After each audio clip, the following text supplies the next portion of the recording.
Hey guys, today we're continuing down the Witch's Road in episode 5 of Agatha All Along. Let's get into it.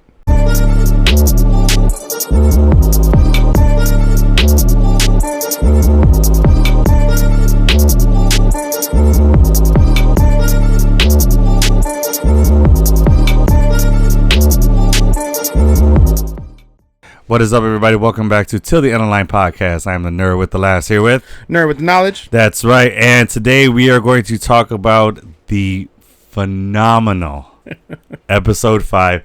So I'm noticing here Disney's got a thing with mid-season episodes. Okay, fair point. They're usually bangers. Yeah. X-Men 97. That was interesting. That was a tearjerker. That was series finale level. Yeah. What else did we have? We had another Ahsoka. Yeah. Episode 5 was they had that in the theaters, if you remember. Oh yeah, with Anakin. Yeah, and that sold out quick. So yeah, so they're putting a lot of stock in mid-season, and I'm liking that because that's it.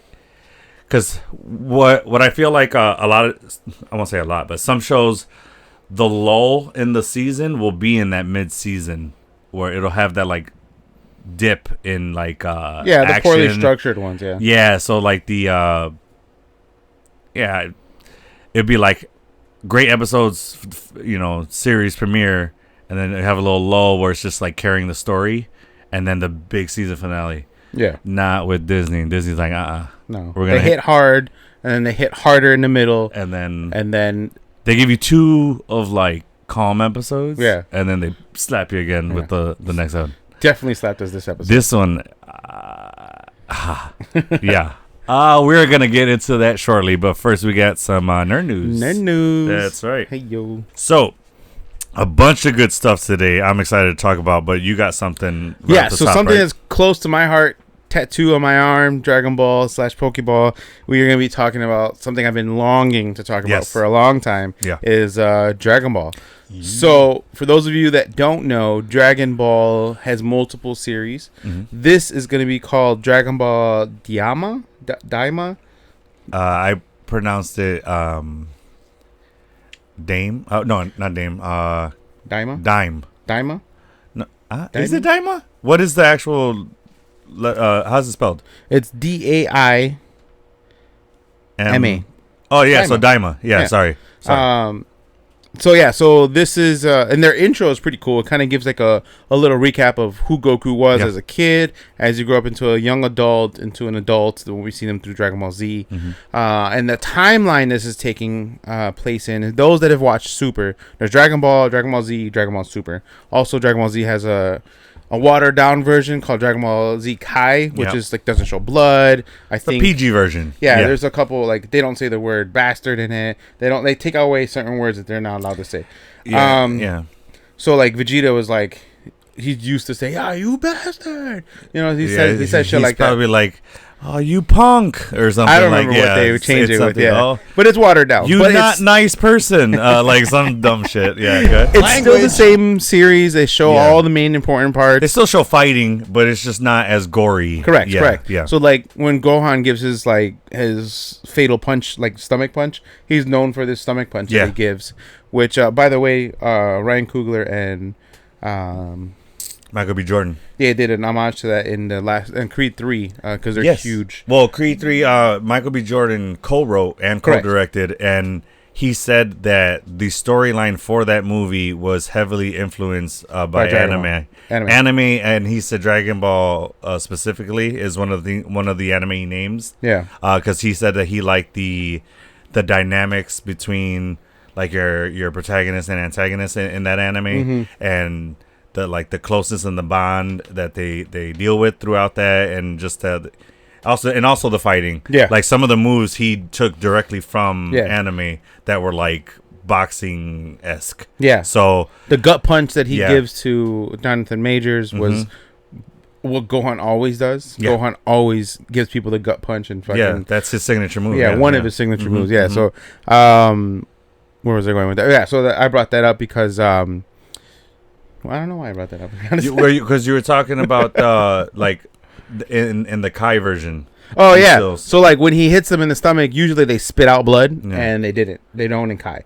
That's really the biggest. Do they difference. just spit out saliva or saliva? Okay.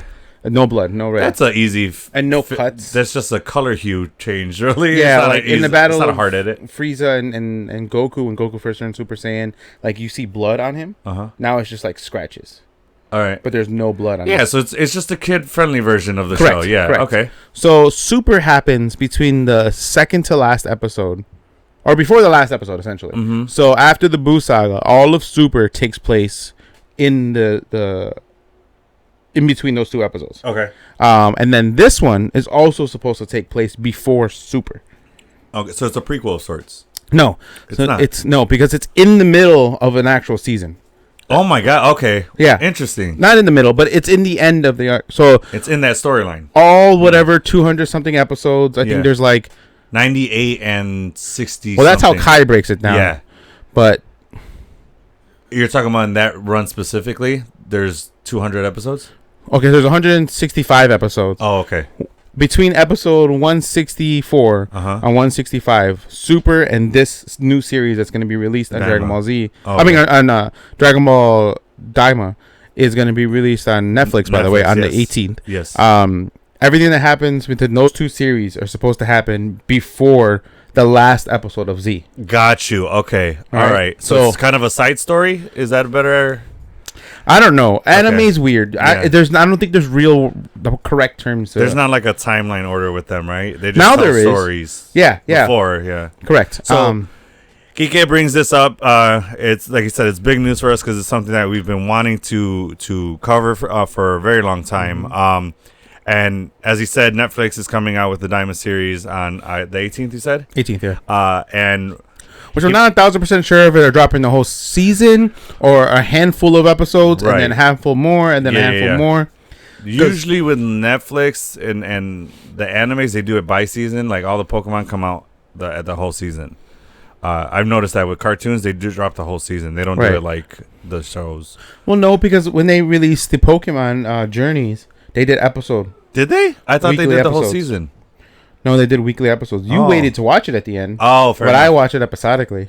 Okay. And the same thing with like The Circle. You ever watch that?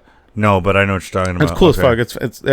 It's reality TV, but whatever. It's pretty entertaining. Yeah. They released like the first. They do it in increments, right? Yeah, they did the first half of the season, and then they do like a mid-season finale. I've watched the show like that. So. Well, you bring that up because we are going to cover some Dragon Ball Z episodes. We're going to be talking about, we're basically going to do like another in preparation of, like how we did with WandaVision in preparation of Agatha. We're going to be doing that for the Daima series. We're going to be covering Dragon Ball Z, Dragon Ball Super, and some of the subplot movies. Okay, like Broly. Yeah, so the newest Broly fits into this timeline. Okay. The original 3 Broly movies, Broly 1, Broly, Legendary Super Saiyan, Second Coming, and then Bio Broly are all stories that are told, but now since they rewrote like Broly's backstory, those movies are not canon. They're just a fun movie to watch. Yeah. The Garlic Jr. saga, that's good. Tree of Life is real. Okay. Oh, there's a lot of movies that are really good, which I own the DVD, so I can share with you, by the way. But yeah, I'll establish a timeline of what's canon so that you know what matters and what doesn't. Yeah, and for them too, and the other one it'll just be a fun watch. Yeah. Okay. But that's pretty much it. We're gonna be covering those just in preparation of Dragon Ball Daima, and so if you guys are a fan of anime or a fan of Dragon Ball Z, stay tuned for those episodes. They're coming very, very soon. Another bit of news: Sebastian Stan addresses RDJ's Doctor Doom return and Bucky's dream for Avengers. So it was cool because what Sebastian Stan is quoted saying is, "I hope I'm in a scene with him. Is there any other guy that could pull that off? I don't know. Probably not. After Tropic Thunder, is there anything that guy can't do?" So which a lot of people are saying, like, I think that's a lot of people are okay with RDJ coming back because they know that he can do it well. Yeah. He can bring that. You know what I mean? They don't have a problem of him already being this iconic character, and now he's gonna play a different character, but in that same universe. You know what I mean? Yeah. So if anybody has the range, it's to do it, right? Yeah. Right. Yeah. And I think that was just a little funny jab, a little funny joke about the Tropic Thunder thing, because he's a. What does it say? I'm just a dude disguised as another dude playing another. Yeah, I'm a dude disguised as another dude playing another dude. Yeah. So, and I think, well, yeah, that's like a running joke with RDJ, because I mean, he's RDJ was on Rogan, and he was talking about that, and he's like, wouldn't you feel cheated? No, about the Tropic Thunder role. Oh yeah. Rogan asked, he goes, dude, did you get shit from your black friends? He goes, dude, they loved it. Yeah, they loved it. Yeah, so that's been a running joke where, like, because he did that role, people are like, oh yeah, this guy can do anything. Yeah, you know what I mean. So I'm looking forward to that. Outside of that role, I mean, Oppenheimer's role was great. He's a phenomenal actor. Yeah, he is phenomenal. I mean, Judge, I think it was a movie he was in. Take the MCU out of his resume, he still got bangers. Oh yeah, well established. He did a movie. Actor. He did a movie called The Judge, where he played a high-profile lawyer, and his dad was a judge. Fucking killer movie, dude. Amazing movie. If you guys have not seen that movie, please go see it. The Judge with Robert Downey Jr. and I forget the actor that played the judge. I don't remember either. He's he was in Kicking and Screaming. He played Will Ferrell's dad. I don't know. I forget the actor's name. Anyway, phenomenal movie. Go check it out. If you haven't seen RDJ in a more serious role, I think this is a good movie for you. Yeah. It's a nice, other style of acting of his that I think you'd enjoy. I agree. Other bit of news. There's an article that's saying scientists are working on a real life web shooter. Why? What's the fucking... I don't know, but I just know that I am going to want one. What's the real life applications of that? To reach other spider webs that you can't get down? I don't know. To get rid of spider webs in the corner of the But don't ceilings? They leave? Don't they stay there once you shoot the spider web? If they were gonna work like Peter Parker's web shooters, you can hold it, grab the spider web, and pull it down. Or it's gonna be the next. What are those dinosaur grabber things? You know, the sticks that you grab shit with. It's gonna be that. Why? Or it's gonna be used as like a bonding. Yeah, silly strings. Maybe but that. Who has the reaction time? If it's actual webs that it shoots, it's probably gonna be used as like a bonding agent for like to seal up leaks and shit. And right, exactly. Yeah. So why webs? I don't know. Maybe it's just gonna be a cool cosplay thing and like a more accurate. Because like in real life applications, like he's able to throw them and grab them in time because of his reactions. Yeah. Who the hell is going to be swinging building from building or try? Someone's going to try and they're going to kill themselves. Yes. Survival of the fittest is a real thing. Yeah.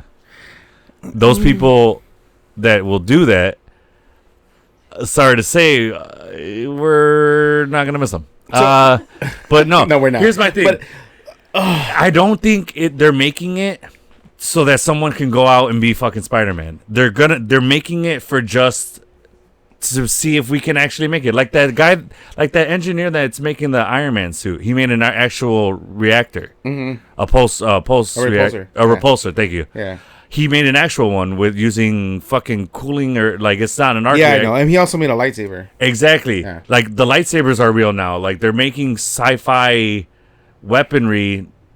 They're just making it real. He's a nerd being a nerd. Yeah, exactly. They're only doing it to see if it can be done. I guess. Just for that reason. So what I want to see done is, have you ever seen the movie called, or the show called, like is it Strongest 100 or Fittest 100 or whatever? Physical 100? Yeah. That is my wife's and I show, dude. So they have like these like physical daunting tests that they have to go through each episode.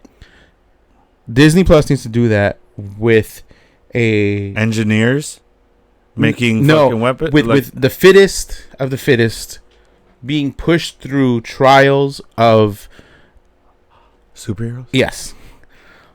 So Spider-Man related. Hold on, let me call Feige. Scaling and landing and like being able to move through like that parkour type stuff, or lifting. Feige. Hey, what's going on, man? Obscene amount of power. Listen, Geeky has this amazing idea. We got to set up a meeting, all right?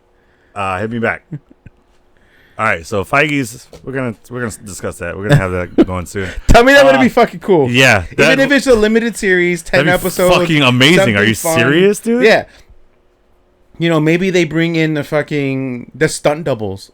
Or like the stunt the stunt doubles for all of these main actors that do, and they're the judges of the or they compete.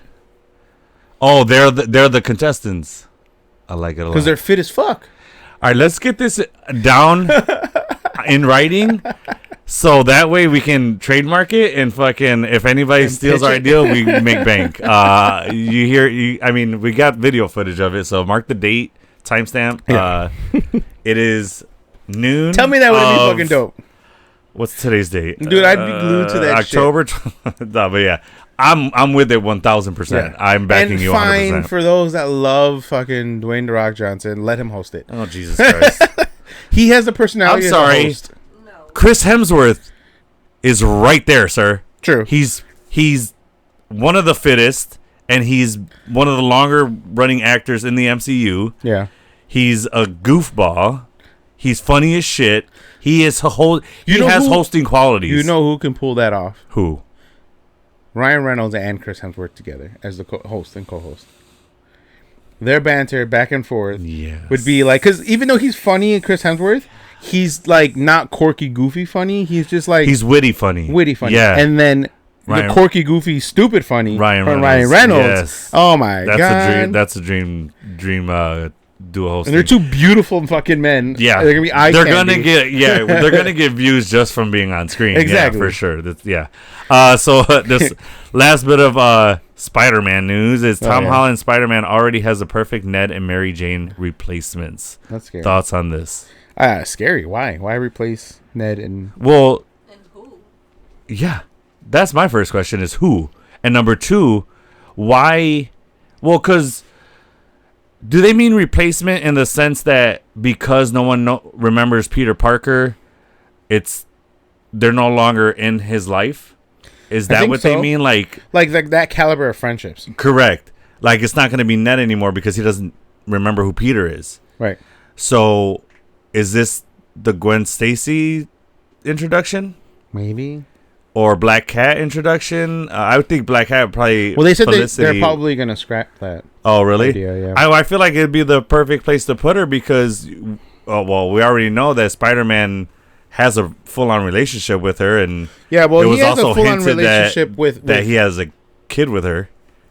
Right. So they have a relationship. I guess Black Cat could work, and the way I seen them doing it was because when Black Cat and Spider-Man dated, their personas dated. Felicia. I said Felicity. Sorry, Felicia. Go ahead. Their personas dated. They didn't know who. Right. They were always in costume. Right. Yeah. So it was Spider-Man dating Black Cat. Correct. But they didn't know that he didn't know that was. She was Felicia. And then she didn't know that was Peter Parker. Correct. Even though they had previous chemistry. You know what I mean? Before, as they're humans. They were always drawn to each other, yeah. Yeah. I think that's the perfect replacement for Mary Jane. And then Ned, I think just Harry Osborn is the perfect time to bring him in. Which I don't know how they're going to do that because Oscorp doesn't exist. I'm confused. Yeah. I'm confused. I'm excited to see where that Spider-Man, where they take it. Yeah.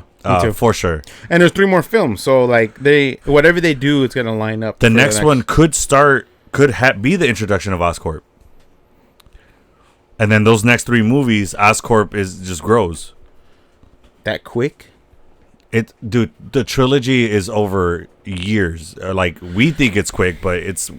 Look at Homecoming to No Way Home. Well, I guess that's years. I guess there's going to be a soft reboot after Secret Wars. Yeah. So whatever the new timeline is, maybe Oscorp would be pulled from that. Okay, that's what I was assuming. But if they want to build it, I don't think we'll get the Osborns or Oscorp in this next movie. Probably because not. The next 2 movies are happening after Secret Wars. Yeah, but unless we won't get them, like I said, unless they want to establish it and build it in this. That's what I'm saying, but they can't because he's in this timeline where an Oscorp doesn't exist. Oh, yeah, you're right. Okay, yeah, I get what you're saying now, yeah. Okay. I think it's smart for them to pull it from another fucking universe. Fair point. Where it exists and it's established now. Yeah, that's a good point, yeah. All right, so last bit of news. Woo, yeah. So a week from now, Lego Marvel's Avengers Mission Demolition. Nice. It's a new original series on Disney Plus. Hell yeah. It's basically a Lego movie of the Avengers, and I'm fucking with it. Hell yeah, it looks super cool, super cute. I shared the post with you guys the other day. I was showing Sophia about it, and Isaiah. They're both excited for it. Yeah. I was like, this is super cute. I didn't even know it was happening. I love all the Lego movies. They're awesome. Yeah. Lego Batman is one of my favorite animation movies. Well, the Lego movie that might be in part to Will Arnett's portrayal of Batman is just great. But I do like the comedy in it. It's so funny. But the Lego movie was great. And then my son used to watch the Ninjago Lego movies. Okay. Did you ever play with the? Hell fucking yeah. Not Ninjago, but I bought I've played the Lego games. I play Lego Fortnite sometimes. But I've played the Lego Marvel game. I've played the Lego Star Wars game. Like they're pretty cool. Yeah, they're fun. I've never done the Star Wars. I played the Avengers one. Yeah, they're fun. They're real fun. Yeah. So yeah, I'm excited for that. That should be fun. A nice family film to watch with the kids. Yeah. Speaking of family film, last night I went to go see Transformers 1. How is it? So fucking cute. They said that it's one of the best Transformer movies to date. Yeah, because it's animated and they can get away with so much. Yeah. Chris Hemsworth did great as Optimus Prime. This is an origin story, correct, for all of them? For at least the main Transformers that we know? Yes. Mm-hmm. I think... That's how they get their Allspark, right? Yes. Okay. There's stuff in there. Yeah. So... they pull storylines from multiple... like all the iterations of it. You know how the one with... who was the bad guy? Oh, Shia LaBeouf is still in the movie, right? Which one? With... Shia LaBeouf is only in the first 3. Right. So the last one is when Sentinel Prime is in there, right? Yes. So Sentinel Prime is in this movie. Oh. He's still a backstabbing asshole. A little traitor. Okay. Yeah, because the third one is where the McDreamy is the bad guy, and they put that Autobot or that Decepticon watch on him, and that's a robot, and it's like tapped into his nervous system. Yeah. So that way they're controlling him. Yeah. So yeah. So I thought it was a good movie. Great. Yeah, I'm excited. I actually want to see it. We just haven't had time to go take the kids. I think all 4 of the main characters did a really great job. Scarlett Johansson. Scarlett Joe, Brian, and Keegan is fucking hilarious. Yeah, always. He did he's Bumblebee. Yeah. He named 3 robots that he stationed at in Cybertron. Mm-hmm. And did he do substitute teacher style? One of them was like AA something. AA, you know who does AA Ron? Yeah. He called it AA something something. Like they had like robotic names. Nice. But yeah, it was super fucking hilarious. Yeah. As soon as I seen it, I died laughing. Michael Key is one of my favorite comedians out there. Like he's one of my favorite actors, period. But just because talk about range, he was Toad. He was the voice of Toad, voice of Bumblebee. Mm-hmm. This guy is hilarious in sketch comedy. Yeah. But he's actually he can do some like dramatic acting too.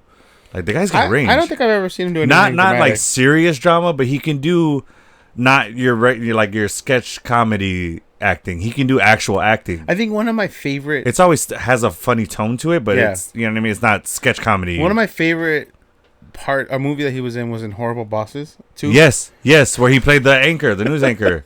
That's what I'm talking about. I'm positive I'm not hearing that right. And that's what I mean, is that he was acting, but he wasn't being sketch comedy funny. He was just being funny. Okay, fair point. You get what I'm saying? Like, parody funny. We've had this debate of like Juan's analogies don't like, he's comparing apples to the oranges. It takes a while for me to get there sometimes. It's like an old Buick. You got to warm up. Yeah, a little bit. Funny enough, that's not the first time I've been called an old Buick. So that might have some truth to it. But anyways, a cute movie. Nice. So I definitely recommend it. Go fucking see it. Yeah, absolutely. Yeah. And just make sure you guys like and subscribe, click the notification bell, and keep up with the latest on Nerd News. All right, that's it for Nerd News today. Oh, I hit myself in the forehead. Oh. That's awesome. That's payback. Look, you just paid back from last week when you threw it at me. See? Because he Karma. gave it to me. What goes around? He was like this. Around. Yeah. If I didn't take it, no, I got it. Oh, damn it. No, y'all don't want you to throw it at me. Damn it. I missed my opportunity. All right. Lead us in. As you said earlier, this episode's all about episode 5, Darkest Hour, Wake Thy Power. This was a fucking amazing episode. This is what I wanted to say. Episode 5 is what I was hoping this series was going to be. It's a prime example of what I wanted this series to be. Oh, okay. This level of storytelling, this level of acting, this storyline, all of it, man. I was hoping we were going to get this type of I think the diving reason why this we did heavy into the world of witchcraft like this. Yeah. You know what I mean? All right, before I give more, let's get the synopsis. Okay, yes. So, episode 5, the Coven faces mounting threats as their enemies draw near. Under the ominous glow of a blood moon, they make a desperate escape, moving toward the next terrifying trial that awaits them. In this episode, we are going to explore themes of survival, unity, and the struggle against darkness as they navigate through perilous trials. We get it. Yeah. That is the summary of all summaries. Yes. Jesus Christ. So this is Agatha's trial. So I knew they weren't going to fail us on Agatha's trial. Yeah. I think time-wise, it might have been the shorter. It is. It's the shortest episode so far, but they jam-packed it. But there was no downtime. Yes, correct. It was just hit. Yes. Hit. Yes. This fucking like somebody was playing a video game and they were button smashing hard. Yes. The whole fucking time. This was it was crazy. Basically a Michael J. Is it Michael J. Fox? The Bad Boys director. What's his name? It is Michael J. Fox. No, that's the actor. That's an actor, yeah. What's the famous director that did Bad Boys and Transformers and all that? Oh. What am I thinking of? What's his name? I don't know. Michael. It's Michael something, isn't it? People always give him shit because every movie has a car chase scene. Yeah. What the hell's his name? Damn it. See, every time that damn camera comes on. He was in... I just saw his ass in... Michael Bay. Fucking hell. Michael Bay. It was basically a Michael Bay episode. It was nonstop action back to back to back. You know what I mean? Like, it was that level. It was that pace. It was a Michael Bay pace. Yes. For sure. So, this is the shortest... they're still continuing with the name of the title still being part of, like, lyrics from the... Yes. But this is also the shortest, like... It's only 1, 2, 3, 4, 5 words. Oh, you mean the shortest title? Yes. And it's the shortest line. Yes. All the other ones is like make through many miles of tricks and trials. So like it's multiple breaths. You gotta like work through this. Yeah. This one's Darkest Hour, Wake Thy Power. It's like 2. Yeah, the other ones are like full sentences. Right. Yeah. When you notice when they show Darkest Hour, they only show that and they emphasize on Darkest Hour. Mm-hmm. And then they show Why Thy Power. Well, Wake Thy Power. Oh, Wake Thy Power. Yeah. But all the other episodes, it's like that too. That slash is to symbolize the next line. Yeah, but in the ballad. But the hesitation was emphasized and glowing for sure. Alone because this is so far the darkest episode. For sure, absolutely, yeah, yeah. So yeah, crazy entrance. We see as it starts. They're on the Witch's Road where they opened the door where Rio came out of. Yeah. That seems like... So the wolf comes out first, or the fox person, and then the snake, and then the crow of the Salem 7. Those people come out through. Yeah. Lilia senses that they're coming. Mm-hmm. And then Agatha... She straight Peter tingles and is like... They're coming. Who does? Lilia. Oh, yeah. Yeah. Well, she was like... I think she was like she has a Lilia tingle. Yeah, they were all sleeping. She Lilia tingles. Bruh. Not a thing. It's not a thing. Sounds very, very inappropriate. Yeah, that was intended. Moving on. So it turns out they ask. Should I change my name, Nerd with the Analogies? Is that where we're going? He's definitely not the nerd with analogies. He is nerd with the bad analogies. Yeah. But anyways, so she like senses the seven. She like wakes up from a sleep, and then Agatha comes fucking like, all right, time to go, guys. We gotta go. Yeah. She's fucking ready to dip the fuck out. Yeah. I think Teen asks who's coming. And then like the seven, Salem 7, and then they explain who the Salem 7 is. So it's confirmed that they are the kiddos of the original coven of Agatha's coven. Agatha took their powers. Correct. Yeah, drained their powers. And so she spared their kids. But I like how they did that. They didn't just come out and say, "Oh, it's the kids of the coven." They kept pausing, or she kept being interrupted, and then Alice is like, just finish the story. Like that. I love that. Like, it was so funny. I am liking Alice's character more and more each episode, because she started off kind of shy and not really saying much, and then I've noticed each episode she comes more and more out of her shell. Yeah, I guess, and I think that has a lot to do with the bond she has with Wiccan. I feel like that's what gets her to come out of her shell and drop her walls. Her age. She is her actual age. Yes. She's whatever, 20, 30 years old. Mm-hmm. She's not hundreds of years old yet. Correct. She hasn't lived that life yet. Yeah. So she's more grounded in the way of like, the reason why these witches talk in riddles, or like they have so much stored memory from all the shit that they've gone through. So they're just like, I'll get to it eventually. And like, the emotions. I'll explain it eventually. And the emotions and the mental. Emotionalist. Yeah. Sometimes they're desensitized from a lot of things that are happening. That's the word. Because they've lived so freaking long. Versus Teen and Alice are their actual ages right now. So they haven't lived that full hundreds of years now. Yeah. So I think still that's bright-eyed. Right, because they're still more bright-eyed, but they're more grounded, similar to us as regular people. Yeah, that's why I agree. Alice and Teen, they have that they're more they just seem normal, more like relatable. Yeah. You don't think it's because of the curse, like it was finally lifted when it was her trial? I think that has a lot to do with it. I'm sure she's happy that the curse is lifted. Yeah, you know what I mean. But actually able to be herself. Oh yeah, for sure. Yeah. Because she's not doubting herself. She doesn't closure. Have that weight on her anymore. Yeah, she did get closure, knowing that her mom died protecting her. Yeah, the curse is real. She wasn't a piece of crap. It's 100% that closure. Yeah, like think about anybody who once they have closure, their personality damn near changes completely. Yeah, like they get that sense of relief that they're not in turmoil anymore, and you know what I mean. So yeah, no, I agree. Yeah, for sure. Next after that,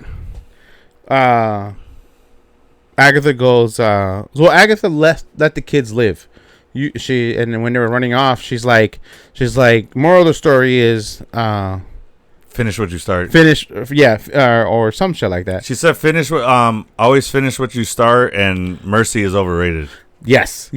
So I think she let them live because she received the Darkhold prior to that section, that opening scene that we see, where like it's a recap from WandaVision where she's absorbing the powers, and she's like, I didn't break your rules, they just bend to my power. Yeah. Well, that's why her mom, that's why she was on trial, or that's why she was going to be killed, was because her mom found out that she had the Darkhold. Well, that wasn't confirmed. Right, but that's what this is confirming it. Yeah, but that's the rumor is that she gave up her son for the Darkhold, what it seems to be, at least especially in the other trials. Her baby, her infant son, and I think that's why she spared the children, because she gave up her child. So she had a little sentiment to it, because she had to spare. That makes a lot of sense. Yeah. So now she's like, "Fuck it, I'm killing everybody." But I think that's why the children are alive. That makes a lot of sense because of her sparing, having to give up her child. So she didn't want to have to do that again. Yeah, I get that. Okay. Yeah, and taken. I wouldn't say innocent, because they're children of witches. Right. You know, younger adolescents. Yeah. So whatever. So as they realize that they're on the way, they say, the team goes, let's take what about a Hexen Bexen, right? Yeah. Which in translation, you have that okay. Yes. I was curious what that actually translates to. He basically did the witch's version of Autobots roll out. You know what I mean? Speaking of. So it is a German word. It has multiple meanings. Okay. As all German words do. Yeah. It is a deformity in trees and snubs and a type of broom witches use. So Germans have a lot of terminology, one word terminology that means that means a whole sentence. Oh yes, yeah. Their language is built like that. Yeah, so they have words that mean an entire phrase. Right. Yeah. So like till the end of the line, it could be one word in Foxnoof or some shit like that.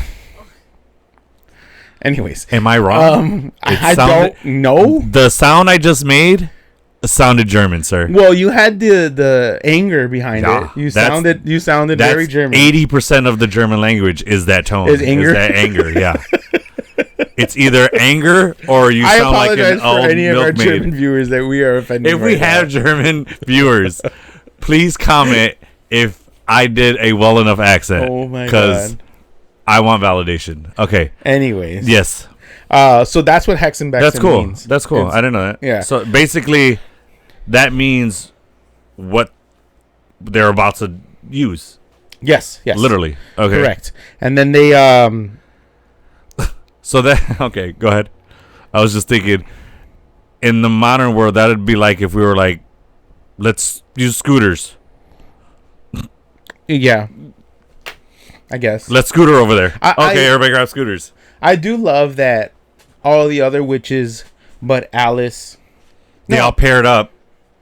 Actually, no, Rio was down. She was like, okay, yeah, Rio was down for the brooms. Everyone else was not. Wasn't it? It was just Wiccan and I'm sorry. Whoops. Spoiler. Yeah.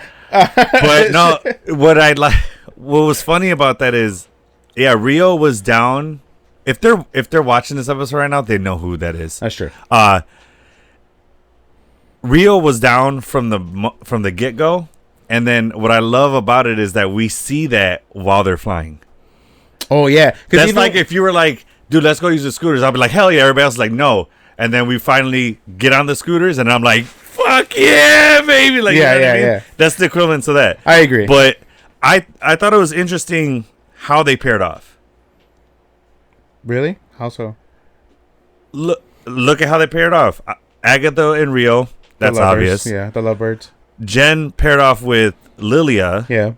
Which they've always had this like kind of back and forward a little bit every episode. And then Alice winds up pairing off with Wiccan because them two are creating a bond, and then they even talk about it. He's like, oh, why you're giving me a broom? She's like, well, yeah, if you give me one back. Like they had that little banter. Yeah. So I loved Jen and Lilia's because they exchange. And Jen gets it. She goes, "Oh wow, that's really cute." And then Lilia gets hurt. She goes, "You could have did better." Yeah, like you know what I mean? Like put some thought into mine. Fuck. So that's like Jen exchanging a gift, and mine is really thoughtful and really nice, and you just gave me a gift card. I think flowers and everything. That's why. Yeah, that's why she's saying it was very Jen. Like it was very catered Agatha to Jen. And Jen are the most selfish out of the. Absolutely. Jen is such a little witch, dude. Yeah. I mean, yeah, she's a literally. witch. Literally. But like, oh my god, she's like, I'm starting to not. I like her character, but I don't like her. If that makes sense. Put it to you this way: she's only selfless when it's needed. No, she's only selfless for her own agenda. Right. Well, what I meant by that is she's only selfless if the result still benefits her. Right. So which like is still selfishness. But it's not a genuine selflessness. Correct. It's all right. I'll inconvenience myself. Still an agenda for you. Yeah. But what I mean is like she's only really selfless when there's a traumatic event happening. Like when it's absolutely necessary that her help is needed. Right. So that's what I mean by that. Correct. So like, but yeah, that's exactly right. Them two are the worst to have in a team. Oh, Jesus Christ. So after they do the Hexenbexen, they say this like chant in Latin. Yeah. You actually know what the chant is? Prote dilacta. Oh, here we go. Ampero viam. and they repeat it like twice. He just cursed us. Yeah, I know. And now we're fucking cursed. Which Great. in Latin, imagine the light just goes out and shit. I would run the fuck out. Fucking undo it. Say it in reverse. I don't know what it is. If you, those are Latin words. If you read, translate into English, it's "For you, beloved, I open the way." Oh, that's sweet. So it's basically after he just said I cursed him, right? No, but well, we don't know if you said it correctly. Yeah. Well, if I said it incorrectly, good, because that means I didn't curse us. Yeah. But no, that's really sweet because that's basically they're giving you a ride. They're giving you giving you transportation. So that's the equivalent of like me buying you a car. Yeah, and be like for you. You know it's cool to see that this coven, even though they hate each other and they all have their selfish ways, they really realize in some of these spells they have to work together to do the certain enchantments. Yeah, and it's making them like. For the most part, most horror movies and stuff like that, witches have always, with the exception of like Wizard of Oz and Wicked, the Wicked Witch of the West, like. Witches have always been a coven. They've always been a team. They've always been multiple people. All close. Yeah, and MCU, they paint that's their history, but all these standalone witches, they can't ever exceed to the next level without being a coven. Yeah. And it's just showing how what's the word? That's the way of the witch. Yeah, and that's why they've suffered so long. In their own respective ways, because they are not accepting of being in a coven. Yeah, the way I'm seeing it is, all these witches have been solo. Yeah, and like you said, throughout this whole journey on the road, they may not all get along, but they do understand that they need to work together to get through this road. Yeah, and that's Jen says something at the very end. We'll get there. Yeah, that. It just really established it for me. Like she's playing chess the way Agatha was playing chess for a long time. In WandaVision, yeah. So let's power through some more scenes. So the owl shows up when Teen goes to grab the branch. The branch. Mm-hmm. For Alice. And Alice. Oh, this broom. It transforms, and he's like, "Oh no!" When he comes out, it's one of the Salem 7. Yeah, right? It's one of the Salem 7, and the eyes are red, and then it transforms into the Salem 7, and then launches itself at Teen. Literally pounces on him. Why Teen first? Because of who he is. You think so? I absolutely. That's how I felt it. I think the Salem 7, especially with the reveal at the end of this episode, absolutely. Because I think he would be the strongest out of all of them, and without them, he clearly is. Yeah. Absolutely. They want to take him out first because they know he's probably the hardest one that they're going to have to deal with. Yeah, and how about Alice embracing the protection witch to the every episode. Fullest every episode, dude. Fuck out of that. She says, "Get off of him." Boom. She straight fucking Happy Gilmore'd her. But dude, and that's why I'm saying I'm liking Alice more and more every episode because she embraces her role as the protector witch, more and more every episode. Especially after the last episode. Yeah, for sure. This one, No, sorry, episode 4. Yes. Her trial, and now because of what happened. Right. Yeah, for sure. So they finally fucking they fly away in the brooms, and they're giving me big Harry Potter vibes. Really, dude? Go back and watch Sorcerer's Stone. When they start learning to write, it gave me they're witches nonetheless, but they gave me E.T. vibes when they were riding the bike. Oh, 100%. That scene, for sure. But I saw it they for sure did the E.T. and shot. I got like Hocus Pocus vibes when they were riding. Yes, and they for sure did the Hocus Pocus shot and the E.T. shot on purpose, but. That's the stereotypical witch. Yeah. And mind you, it was a blood moon in the background this time, which is significant too. Absolutely. Yeah, that's a huge factor. Yeah. Yeah. So they fly, and then they're like, Teen's like, well, actually, so they all fly and they go high, up in the air, and then they're all flying. Lilia's like, oh my god, I haven't done this in years. And then the teen's like, he's like scared. Yeah, and she says to embrace the what? She's like, embrace it and try to pray to the Divine Mother. That. And then who is the Divine Mother? Agatha's mom, or the witch's deity? Oh, really? Right here. No, it's Scarlet. That's what I wanted to be. Oh yeah, I don't know. I see it more as their deity. Yeah, whoever maybe the first witch was. Correct. But and then you see Rio fucking having a blast. Yeah. And so when did you hear her witch cackle when they get pulled down? Yeah. Yeah. So like all of a sudden the road starts to pull them down. I want to know how hard Billy or Teen is like, why haven't we been doing this from the beginning? Yeah. And then all of a sudden they start getting flipped upside down and pulled down to the road. Literally the world just starts rotating, flipping, and then they start going down. But I want to know how. Hold on, I want to know. Hold on to that imagery of yeah. Of the I get where you're going. I want to know how long Aubrey Plaza worked on her witch cackle. Yeah, because that shit was perfect. Yes, I've never heard a better witch. She sounded cackle. just like Wizard of Oz. Yes, yeah, just like. And I want to know, did she use that for inspiration or what? She roommate with freaking Lilia, yeah, with fair enough. Patty LuPone. You know what I mean? Wait, Patty LuPone is the actress's name. No, I know that, but Patty LuPone was something to do with Wizards of Oz? No, she's a musical theater major. She's like, she's been in Broadway's. She taught her how to use her voice in the range. Okay, fair enough. All right. Okay. So as they're getting pulled down, they're back on the road, but still flying. Yeah. And then one of the Salem 7 is there, the main one, the one with the cicadas. Yeah. And they run into her, and she like turns in, and then they fly straight through her. Yeah, but do the brooms just disappear? Because I don't see them. I think I know they fall. No, I think because they went through her, it kind of knocked them off the broom. Or because I think it's more that because they reached the house, so the road took the brooms away. Yeah, because I don't see the brooms. That's how I saw it. That because they reached their destination, so the road took the brooms away. Right, and then they hightail it. Because they see the cabin. Stay there and have to go to the cabin. Yeah, they see the cabin. They hightail it out. What's up? Oh, I thought you were gonna say something. I thought you had some nerd news for us or something. Oh no, I was just looking at what the Divine Mother was. Who is she? Oh, it's just she's a supreme energy that gives life and form to all things. Deity. I told you. Yeah, it's their God. Yeah, their deity. Yeah. Nice. Yeah, it says the power of God, who gives birth to all of creation. There you go. See, I had a feeling that's what it was. Makes sense.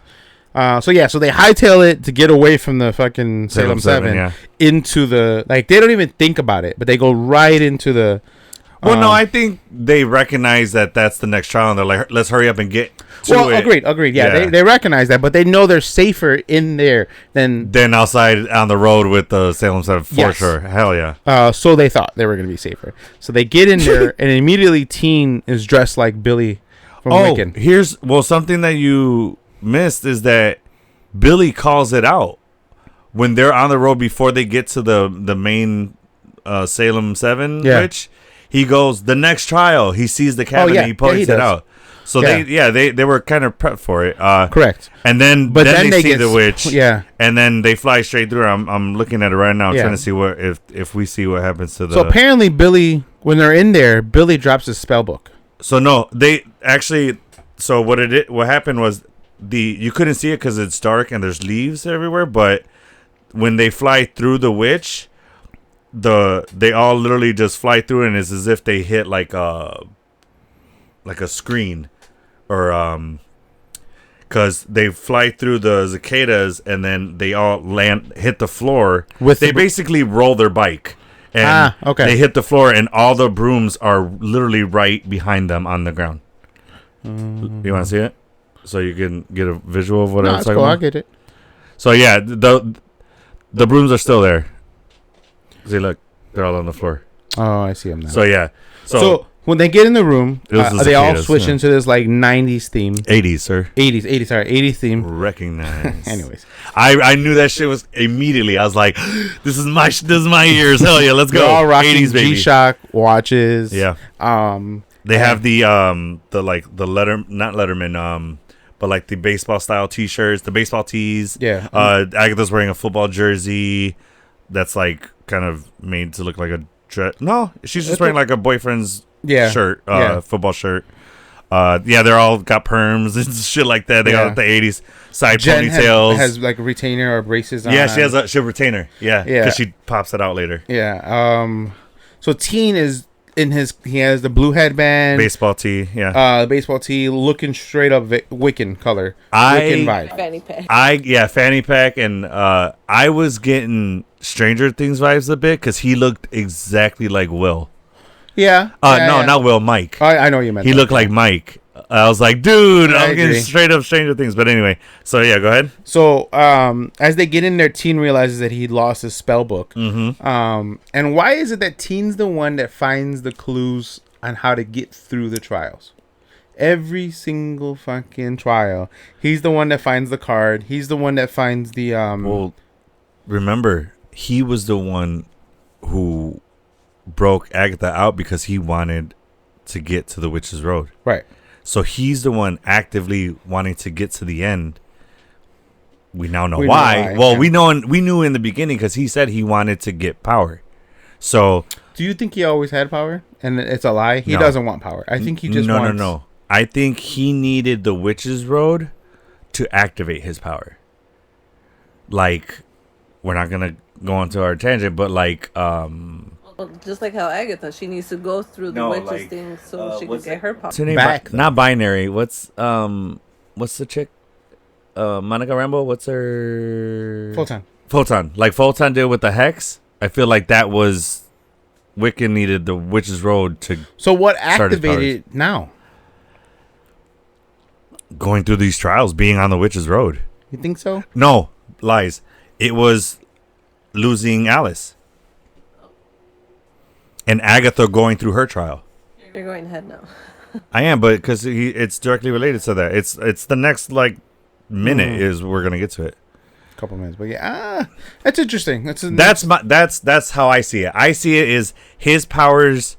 It's kind of like the mutant gene. I think he always had powers. For sure, he just couldn't harness it. He wanted them stronger. Yeah, for sure. Yeah, I agree. I saw it as once he. We'll get there. Hold on. Let's just. All right.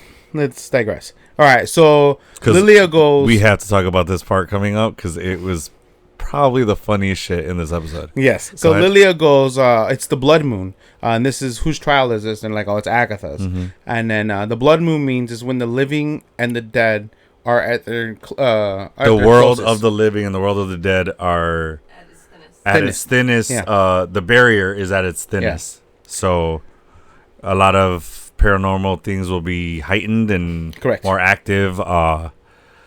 Which we recently had a blood moon or a red moon recently. Mm-hmm. Red moon is the blood moon. Yeah. And I live close to a cemetery. Sandy was trying to talk to her brother to borrow the Tesla. I would have been drive through. Oh hell no! You know how the Tesla picks up body images? Yeah. Our Uber last night was a Tesla, and we saw it. I was like, "Fuck no! I don't want to go through no." I would have been straight up with the sage lit all night, just out the window while we're driving. Yeah. I'm talking about in the house. Oh, I'd have been saged fucking at every door, lit at every doorway. Fucking nah, I ain't playing. Sage on the belt, sage just. I'm fucking dead. Fucking ready to go. Hell yeah! You know how they have the grenades hanging off the belts? I'm having sage all on my shit. The whole fucking thing across the chest. Hell yeah! The ammo. Palo Santo. Hell yeah, just the ammo belt. Fuck yeah, dude. Fucking crucifix in his hand. Hell yeah, dude, you know it. I'm fucking dead. Anyways. The fucking Rambo Constantine. Let's go. But yeah. So then they see a Ouija board. No. Not yet? So they that's what you're talking about. They say whose trial is Agatha's, and then Right. So what happens is the timer starts on their Oh yes. Sorry, yeah. On their watches. Correct. They all have G-Shocks on. And then 30 minutes, no? What? Yeah, 30 minutes. Every trial is 30 minutes. Yeah. And then there's a stack of games. And then the Ouija board flips out from it. Ah, yes. Okay. And then Teen goes to grab it, and then he reads the rules. Yeah. Which when This one was pretty crazy of a fucking episode. But anyways, so Team finds the Ouija board. Like I said, again, he's always the fucking person that finds the next clue. Yes. He reads the rules. No, rule 1 is do not use the board alone. Rule 2 is don't speak over each other. And then they all start speaking over each other. Well, they're like, it's not in there. No, it's not. Yeah. Which I love that because I don't think that was on the rules. I think that was Billy adding it. Yeah, that was 100% Teen saying that because he knows this group already. Can you look up the real rules for us? He knows this group already, and every single trial they talk over each other. That's true. That's why they're all like, that doesn't say that. Yeah. Rule number 3, from according to Billy, I guess, is don't taunt the spirits. No, that one's real. It's only rule 2 that he snuck in there, I think. Yeah. Rule number 4 is don't ask about death. Yeah. Number 5 is always say goodbye. Number 6 is do not, under any circumstances, remove your hand from the planchette. Yeah. If you do, never knew that's what that was called. But go ahead. The little mover thing. Yeah. I never know that was called planchette. Yeah. I just found it funny that the rules of the Ouija game were just basic manners.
I mean, don't ask about death. Don't taunt the spirits. Like that. Don't taunt the spirits. Manners. Always say good, or you must say goodbye when you end. Manners. It's basic manners shit. Okay. Yeah. Basic good manners. They're saying not to let go of the planchette. Yeah. So that otherwise the spirit will be released. Yes. And then Lilia goes, "What's it say in the back?" And he flips it over. He's like, "Oh, for ages 4 and up."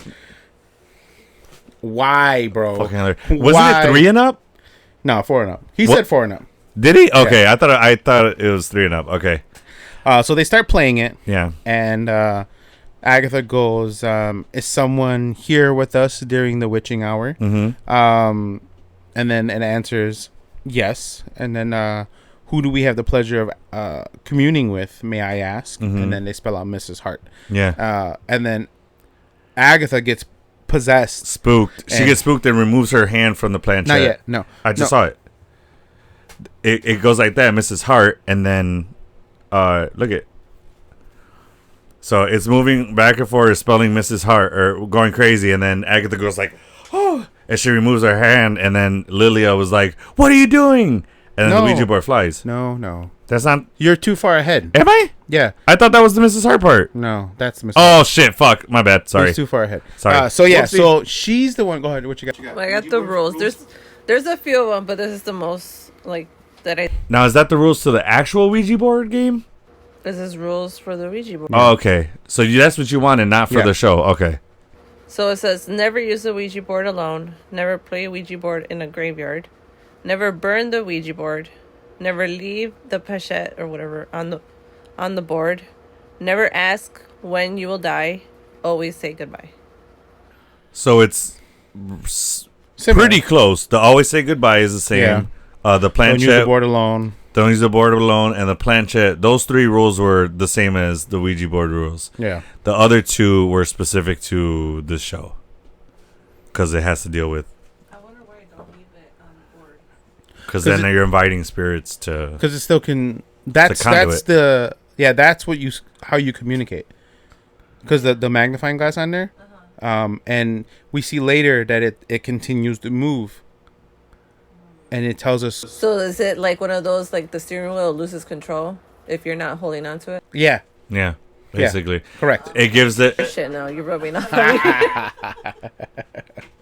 That's literally what marriage is. But because there's so much of you that I do now, and don't get me started. But so sorry. I was at the wrong spot because I looked away and I was paying attention to you. So she starts playing around, spinning her head in circles. That shit was fucking hilarious. She does a really good impersonation of Mrs. Hart. So, first, we got to just talk about that. So, they say it's Mrs. Hart. Mm-hmm. And then Agatha, we don't know this yet, but she pretends to get possessed. Uh-huh. Her interpretation of getting possessed is this. What the fuck is that? I mean, I don't know. That's hilarious. It was.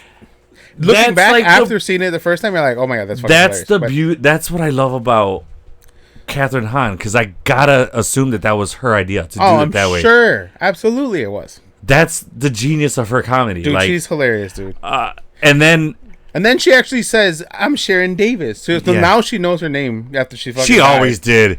She was just being an asshole and calling her Mrs. Hart. You think so? Absolutely, dude. Hell yeah. She even she clearly hears her say Sharon Davis, but she always chooses to call Mrs. Hart to fuck with her, and then to also because that's where Agatha was pulling the strings, and she made her Mrs. Hart and all that stuff. That's what, you know what I mean? So she wants. It's like when you give someone a nickname, you only want to call them that because you came up with that nickname. You know what I'm saying? I just thought she just never cared to know her real name. No, she never cared to call her by her real name because she just wanted to be an asshole. I think I guess. Yeah. So then she goes into this full-on impersonation of the Jen actress. Sees right through the bullshit. What's the actress's name again? Oh, is Rio that says that she's? Yeah, she goes. She's scared. Yeah, it was Rio. Later, you're talking about when Jen was she's faking it again when she's actually possessed. Oh yeah. So the second time around. But no, what's the actress's name? She's from that '70s show, the one who played Miss Sharon Davis. I don't remember. Okay, she does a pretty good impersonation of that actress, and that's how the actress talks in real life. Yeah. Well, she's not usually that high pitched, but she puts that on for her characters. But she does a pretty. I would love to see a clip or maybe an interview of they ask her, "What do you think of her impression of you?" I'm pretty sure she's gonna be like, "Oh, it was great. I thought it was but she even does her little laugh and her hand gestures the same way. Yeah, it was so cute. It was so funny. I think so too. Yeah. But the second time they play it, and they're like, "All right, let's be serious." Yeah. So she says, what did she say in the beginning? She changes her phrasing to be more serious. It's not. It's kind of more direct. From the ballad. Oh yeah, hold on. Give me 1 second. I got it right here. Mother, maiden, crone. I don't remember. Give me 1 second. I'm pulling it up right here. Spirits be known.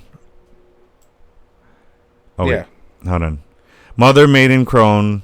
Spirits be known. Yeah. Yeah. And that's what she uses to start communicating with somebody. She says that both times. Yeah. But the second time she says it with more of a serious. Correct. And then it really starts moving. Yeah, they go. She's like, "I can hear something." Who's here? Is someone here with us? Oh yeah, and then it spells out death. Yeah. And Rio laughs out loud. Mm-hmm. Literally, LOLs. And then she goes, "What do you want?" And then it says to punish Agatha. Mm-hmm. And then, so Agatha... And now we start getting going. Yeah, and this is where Agatha lets go of the planchette, and the board kind of flies across the fucking room. Yeah. This is where I was at earlier. Sorry. Yeah. So now we're caught. And so Agatha's on the floor, and they're hearing like this loud screeching noise. Yeah. And everyone is. Yeah. Teen's like, stop it. And Agatha's like, if I knew how to fucking stop it, I would. Yeah. You know? It's hurting me too. But yeah.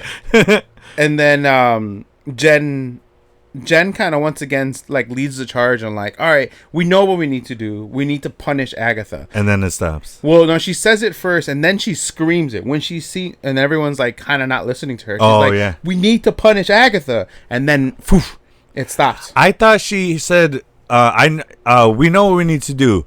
Punish Agatha, and then it stops. No, I think she says punish Agatha once, and then she says it louder, like a demanding voice. Because they're all still like in a constant like state of panic still. Mm-hmm. And then when the lights turn back on and they say punish Agatha. Oh, see, I was right. She says they already. Oh, hold on. They already told us. So it's Lydia's being weird again. And then what do they want? And she goes, they already told us. She takes out her retainer and she screams, punish Agatha, and then it stops. And then Agatha disappears. Yeah. So we're like, uh-oh. Here we go. Here we go. And then the lights turn off, right? After she well, first they say after they say punish Agatha, she doesn't disappear yet. She's still on the floor, and then Jen starts like she takes off her retainer, puts it down, and she's got a little attitude now. Yeah. And Jen is like, she goes, "It's how we pass the trial. We need to punish Agatha. Like that's what we need to do is, with everything she's done." The lies, the cheating, the complete and utter lack of humanity. That's what she's saying. That's what this trial is all those witches. They need to punish Agatha, and that's how they're gonna make it through it. Right, but the lights go off after they're talking because they're kind of like Jen gets the rope and then she like tightens it, and then Rio comes in and is like, let's just slit her throat, and she has the knife. Yeah, and then that's when Agatha was like, see, and this is why people think I don't, or this is why I don't have female friends. Yes. Which is fucking hilarious. And then when she said that, I'm like, that's 100% my wife. Because that's unfortunately that's most women. Yeah, dude, that's like, a lot of women. If they have women that are friends, like they're long-term years friendship. It's rare for women to have lifelong friendships for sure. It's harder. Right. It's not harder, but it's more rare than it is for guys. But the ones that they have, they're real for sure. And then any newer acquaintances are just acquaintances, but it's from a distance. Yeah, because unfortunately, that friendship will never get to that level of the lifelong ones. Right. It's not something you can like join in on for sure. Yeah, no, I agree. Guys, different story. I can meet somebody else tomorrow and be like, yo, come chill with the boys, man. This is a good time. There's that video where like the guy, you keep walking by the same guy. Work week, the how fast guys become friends at work. Yeah, that's 100% accurate. What's up, man? Like, at first you say nothing, head nod, and then what's up, man? Oh, hey, it's you again. And then the last day, I clocked you in already, bro. Yeah. You're good. Yeah, for sure. It's 100% accurate. Absolutely. I have guys for us guys. I have guys at work that I'm good friends with now, and they like give me a ride when I need a ride or to work, and it grows from that. At work, I'll help them out. Like, hey, I'll come help you out. I'll take some stops from you. I'll do this pickup for you. Don't worry about it. Or I'll cover your shift this day. And then, we just help each other out, and that's how it grows. That's how men are. So we don't overcomplicate things. We're very social creatures, yeah, for sure. But anyway, so then that's when the lights go off. Yeah. And then this is when Agatha... The room goes dark. Teen finds a light, and everyone's like looking around. Well, they all look... I think Rio finds a candle, and then Teen finds that like big ass yellow handle old flashlight. Yeah. With the massive battery. Yeah. Remember those big dumb batteries for no reason? Didn't even last long. They died quickly. For sure. Like, what the fuck? Oh, 80s technology. What can you do? So then he like shines it up, and Agatha's up there. Well, no. First, slobber. Oh yeah, saliva drips onto him. He's like, "What the hell?" And then he looks up, and then straight out of the fucking Exorcist, Agatha's up there just Spider-Manning, fucking looking down on him, looking like the straight up Exorcist. Yeah, I agree. Straight up, like the same veins, pale skin, and everything. She's looking straight up dead. Yeah. Yeah. drops down. Nightmares for days. I think Rio goes, sweetheart, are you okay? It's so cute. Yeah, so good. And then when she drops that part when she says that, or when she's crawling backwards. That part, yeah. Right there. No, when she starts going wild, she goes, she's faking it again. And yeah, then she Jen goes, says she's faking it. and then Rio goes, sweetheart, you okay? Because then that's when she's doing her like contorting shit and going crazy, and then she flips upside down and does the crab walk. That backwards crab walk, yeah. Towards Teen. Yes. So she starts going towards Teen, and Teen is fucking mortified. He drops down to the ground like in as we all would, and then is like backtracking, and he gets to a corner, and he just kind of like goes into the fucking fetal position almost. Yeah. And then Jen still doesn't think that it's real, goes up to her, and then Agatha turns around. Boom! Just one hand chokes her, lifts her up. Yeah, is holding her up, choking the shit out of it. No, not one hand. She's got two. Oh yeah, you're right. She's choking the shit out of her, and then who comes to help her? I think it's Alice. Alice tries to help, but nothing happens. Yeah, she's trying to pull her off, but Agatha's too fucking strong. Yeah. And then Lilia flips the breakers. Yeah, and then the lights come on. Agatha's gone again. Yeah, it's like fucking hell. Now she's like upstairs. So apparently when you're possessed, you're like a cockroach, and when the lights are on, you're fucking on. I don't understand. I mean, I don't know. I don't have fucking possessed powers. I don't know how that works, but okay. I'm not trying to figure it out. You've never dabbled in possession? No. Oh, odd. No. Okay. Are you not a fan of Scarlet Witch? Come on, step your game up, my guy. Come on. No, thank you. Anyways, you're a fan from afar. Yes, exactly. So after she flips it on, they're all like kind of regrouping together, and then on the stairway to go upstairs, they start to see a little mist. A mist forming. Yeah, and then it turns out to be Evanora Harkness, the mother of Agatha, Mama Harkness, the leader of the Salem Knights. Yeah, Salemites, yeah. And she wants them to leave basically, and leave Agatha with her to punish her that way. Yeah, so the mist turns into an actual ghost. What's the word I'm looking for? There's we watch Ghost Adventures all the time. What is it called when you can see the actual full body? Silhouette? No, it's they call it something of like when they capture it on film or camera, they call it's a ghost. It's a fuck. I don't know. I mean, it looks like when people astral project. It's that it's version. It's a full on like your stereotypical ghost where like you could see her whole body, her whole face, you can see all her features and stuff. You can see her like as if she's actually there, but she's floating. You can see through her. Yeah, it's classic ghost. Yeah, she's translucent. It's cool. Translucent. Yeah. And Rio says that that's a ghost. I hate ghosts. And she's serious. Oh my god, I almost died. So after she says, "Are you right there?" After Evanora, I'm getting possessed. After this is how it really happens, Agatha. Yeah. After Evanora says that she's gonna leave, for them to leave Agatha there, Rio gets like upset, and she's like, "No, you can't have Agatha."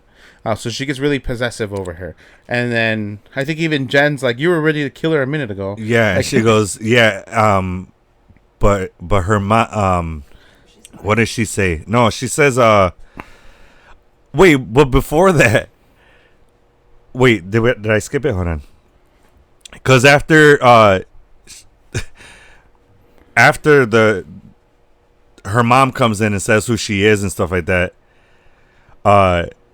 doesn't Agatha like get up and be like, "Hey, mom, it was real nice having you inside of me. Inside of me, I haven't felt that close with you, or having you inside me made me feel closer to you, or like real close to you." Yeah, something like. Here it is. So that's a ghost.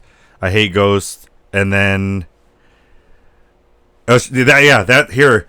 Once she becomes full bodied, after Rio says it's a ghost, I hate ghosts, Agatha goes, "Hey, mom," and then that's where she does the whole thing where she's like, "It's coming up right now. It was nice having you in my body for a second there. I've never felt so close to you before." Yeah, and then She goes, my coven risked everything to kill her. This is Evanor. What is Evanor? And you fools have willingly joined her. Yeah. She goes, stop embarrassing me in front of my friends, Mom. And then she goes, so what do we do? Banish her? Lilia goes, emotion ties them. They have unfinished business. Because Jen's like, do we just banish her or what? And then Teen says, what do you want us to do? She goes, you must finish the witch's road without Agatha. And then she means punish Agatha. So now we're starting to see what the Ouija board meant by punish Agatha. Yeah. Is to leave her. And then here's when Rio comes in and says, no way. Yeah. And then Jen was like, a minute ago you were ready to slit her throat. And then Rio's like, yeah, well, her... Fuck. But her mom can't have her. Her mother can't have her. And we know why. Pretty soon coming up. We're going to understand why Rio does not want to let Agatha stay with her mom. Because she understands that like issue between her and her mom. Which is what she says. Oh, the theory. Yeah. Okay, cool. So right here. So then Agatha makes her way down the stairs. Yeah, she's like, why do you still hate me? Yeah. And then her she's mom... like, you were born evil. I ought to have killed you the moment you left my body. Emotional damage. Fucked up. That's of the highest degree. Dude! That was tough. I've never heard something so fucking evil, like... so mean. I was telling you before, I thought of a scenario that I would think of as like be the worst experience to have. I don't even know if then I could say something that mean to somebody. Yeah, I don't. It's not in me, dude. Like, you could betray me in the worst way. I don't know if I could say something like that to somebody. Yeah. Without immediately apologizing. Okay. That's fucking. That was. It was fucking, tough. Wow. It was tough. Wow. But who knows what led her to be like that? You know? Yeah. So I think this is the perfect time to bring up that theory. If you want to. Yeah. I think the theory was that well, go ahead. What you got, producer? Oh, I got it. You want me to pull it up? I got it right here. So, there's a theory going around, and the theory is Evanor dabbled in dark magic and was forced to carry a child for the demon Mephisto. Agatha can't control her magic stealing abilities because Mephisto created her as a conduit to steal enough power for himself to break through to our reality. Evanora always thought Agatha was evil incarnate because of this. She shamed Agatha her whole life instead of accepting her own mistake of dabbling in dark magic. Her nickname for Agatha was Blackheart. Agatha, being a powerful child of a demon, attracts the attention of Rio, aka Lady Death. I 100% am backing this theory. I don't think there's anything else that can make more sense than this theory. I don't want anything else to make more sense than this theory because I fucking love this theory so damn much. It's legit. It would literally check all the fucking boxes. A lot. And it would make everything that we've seen so far make sense. Why there's an attraction of Rio to Agatha. Why their connection is so strong. Why Agatha has the power she has. Why she's has the mindset she has. Why she does what she does. Why her power set is stealing power. Yeah. Like it makes complete sense. Yeah, I mean, I'm never really. I know she was like She worked for Mephisto before, but like Rio, you're saying? Who? You said Rio? No, Agatha. Oh, okay. But she's known. She was first introduced by being a caretaker for Franklin Richards, and then also being like a spirit guide for WandaVision or for Wanda in one of her comic lines. So I mean, could it work? Yes, but now Agatha will be forever tied to Mephisto, and I would rather them never give us an answer. I'd rather them establish the lure. It's a lot more fun that way. Yes, yes. It's kind of similar to how what they did in Secret Invasion with Rhodey. It was so much more fun having that debate of when Rhodey was actually taken than if they were to be like, oh, he was taken after Civil War. Yeah. Or he was taken sorry, not Civil War. He was taken after Infinity War. Yeah. You know what I'm saying?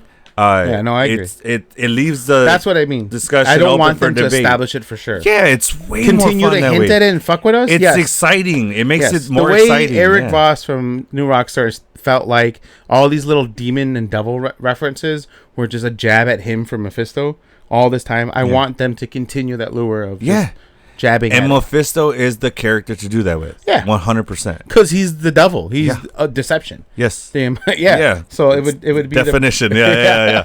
If there's ever a character to do it with, it's this fucking guy. Yeah.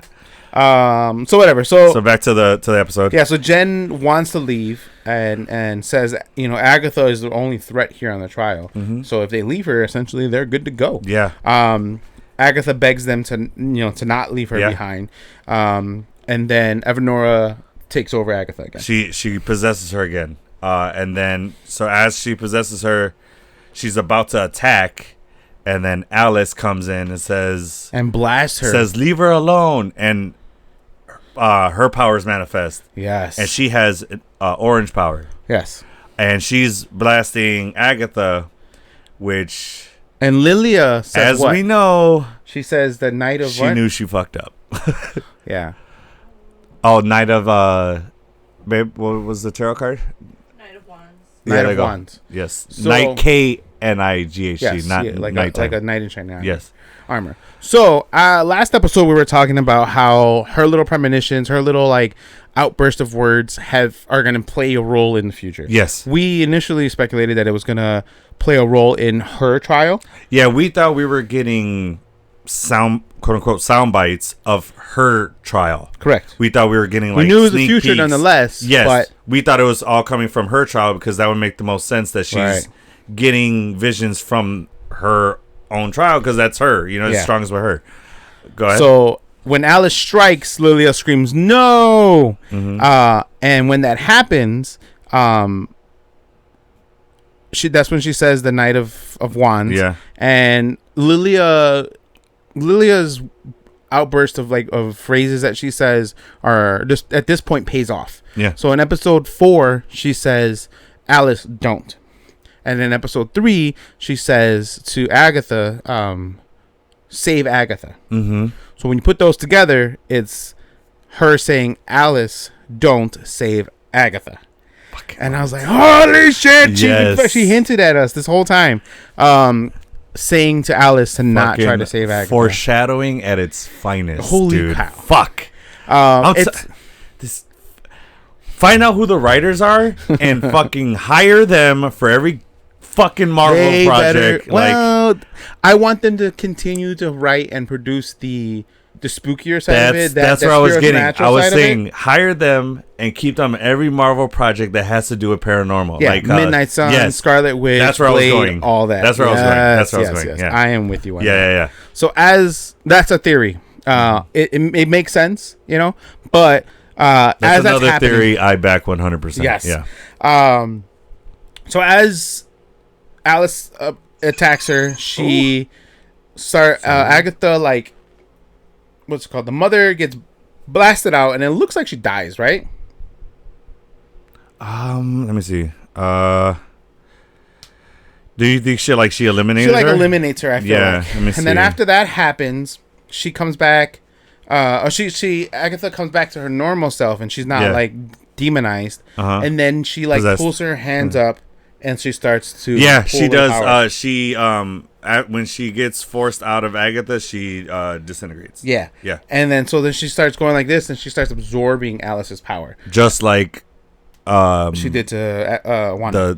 No. I'm saying just like what it looked exactly like when it first happened to her, where at first it's hitting her, and then after a while. That's when she starts to absorb it. It's like if she's getting charged up. But I think it didn't happen instantly because when Wanda attacked her, she immediately absorbed it. Oh yeah, because she was wanted to. But she had powers. Yes, exactly. At this point, she didn't have powers. Yeah, so that's what I mean by it was like charging her up. Right. And then when she got enough, then she started absorbing it. So she absorbs it. She can't control, right? That's not what right she now. says. Not right now. That's what she says. Oh, you mean her powers? Yeah, she says she can't control it The when absorption. the absorption. I think she gets like a high on absorbing them. Yeah. You know what I mean?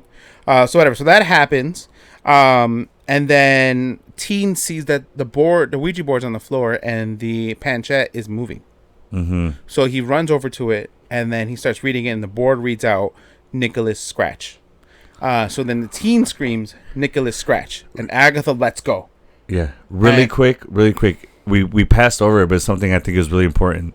If you look at once Evanora gets pushed out of her, right before Agatha starts to absorb the power, Agatha reaches out her hands and then turns them and pulls, and then that's when she starts absorbing the power. Yeah.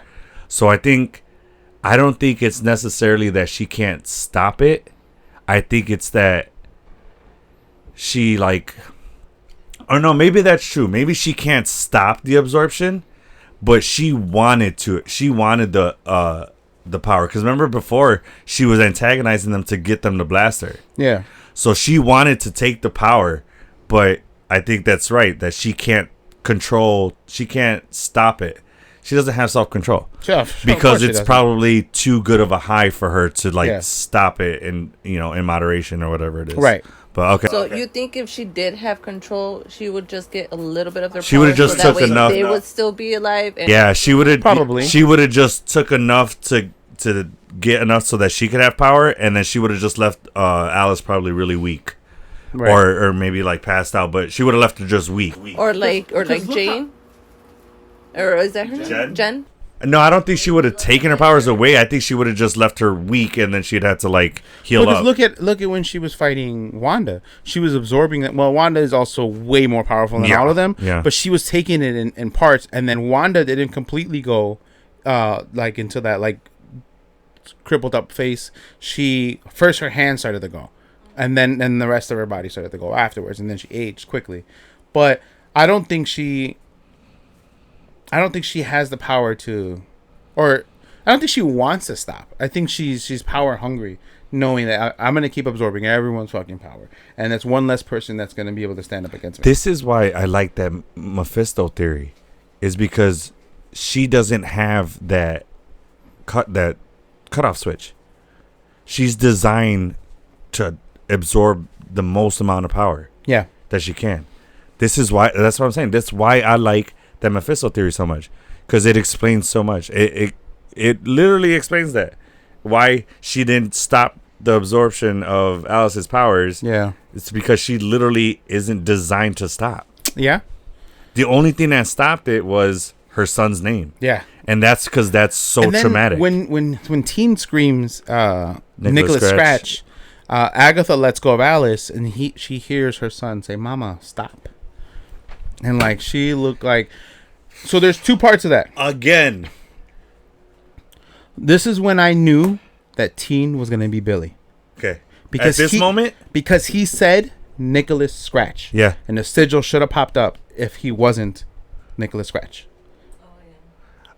Because he can't say his name. Wait, okay. So you're saying this is when you knew that the other one, the other possibility was eliminated. Right. Because he said Nicholas Scratch. Yeah, that means if he was Nicholas Scratch, he wouldn't be. The sigil would have popped up. Exactly. Yeah, I get you. Okay. And I was like, "Holy shit, are we gonna get?" I was still whirling from Alice being dead, and I was kind of still heartbroken on that. So I didn't key into that. The first time I watch it, I'm so into the movie and the shows, but I'm looking for every fucking Easter egg. That's how my mind works. Your nerd with the knowledge brain works. Yeah. So yeah, dude. So that happens. The thing. So I gotta ask, if that's where it sparked for you, how satisfying was the last scene for you? Oh, absolutely! It paid off perfectly. Were you just fucking? Did you need a cigarette after? I mean, fuck. I'm black in my eyes. Yeah, right. Yeah. But so then Billy. Yeah, we can say it now. Fuck it. Yeah, Billy goes over to Alice, and he's like, "Alice, wake up!" He's trying to get her up, and she's completely drained, the Salemites.